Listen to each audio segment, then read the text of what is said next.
Alors, on va voir comment déployer des machines virtuelles SCAL7 en utilisant le portail Azure. On va voir comment créer le service VMSS Virtual Machine SCAL7 qui permet d'avoir une haute disponibilité au niveau des VM pour avoir plusieurs instances. Si vous avez une application par exemple business ou une application de vente et vous allez l'exposer à des utilisateurs, vous devez avoir cette configuration pour avoir la haute disponibilité. Pour ça, on va cliquer sur Ajouter un service et taper Virtual Machine SCAL7. Vous avez dans la liste le service. Vous cliquez sur Créer.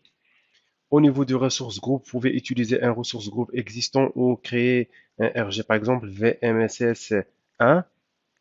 Vous avez le nom du VMSS, vous mettez VM, par exemple SS1. Vous pouvez choisir ce que vous voulez avec le nom. Au niveau de la région, ce que vous voulez. La visibility zone, je vais choisir 1, 2, 3 pour les problèmes au niveau de la zone.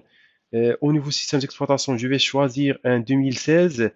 Au niveau le type de disque, vous pouvez choisir ce que vous voulez, B1S ou selon votre size. Au niveau de l'utilisateur, je vais mettre student, c'est l'utilisateur administrateur au niveau des machines virtuelles. Vous renseignez un mot de passe, vous confirmez le même mot de passe. Au niveau licencing, vous pouvez donc utiliser une licence, utiliser la licence de Microsoft. Au niveau disque, vous pouvez choisir Premium, SSD ou standard SSD, sinon du standard HDD, selon la performance de votre application. Vous cliquez sur Next sur la partie Networking. Au niveau réseau, on va utiliser un nouveau VNet, Virtual Network. Vous pouvez utiliser un Virtual Network existant, sinon vous créez un nouveau avec bien évidemment un subnet qui sera créé. Et vous pouvez aussi créer un load balancer qui va répartir la charge. Vous cliquez sur Next. Vous avez la partie scaling, manuel ou custom. Vous cliquez sur, par exemple, personnaliser. Vous aurez deux instances minimum. Et au niveau de l'autoscaling, vous pouvez mettre du 1 jusqu'à, par exemple, 5. Je vais mettre 5 instances. Et il y aura l'autoscaling, donc tout ce qui est scale out par rapport le métrique de la CPU. Si la CPU dépasse 75%, il y aura l'augmentation pendant une durée de 10 minutes, il y aura une instance qui va s'ajouter.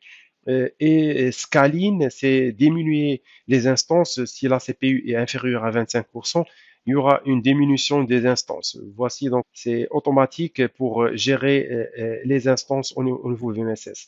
La partie management, vous pouvez donc utiliser par exemple, prenons les systèmes Assigned Managed Identity, les MSI, pour autoriser par exemple d'autres systèmes ou d'autres applications à accéder à VMSS sans avoir utilisé des mots de passe. Vous pouvez utiliser les MSI pour y accéder.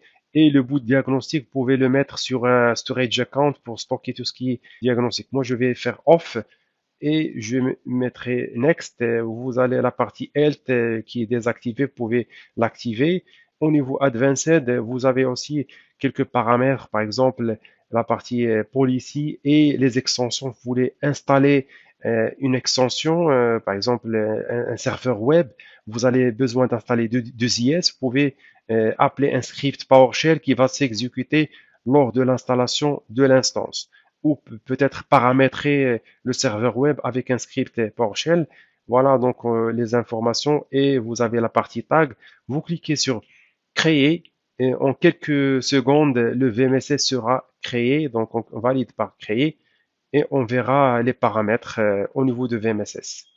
Voilà, le VMSS a été déployé. Vous cliquez sur Go to Ressources et vous aurez votre service déployé avec, par exemple, la partie instance.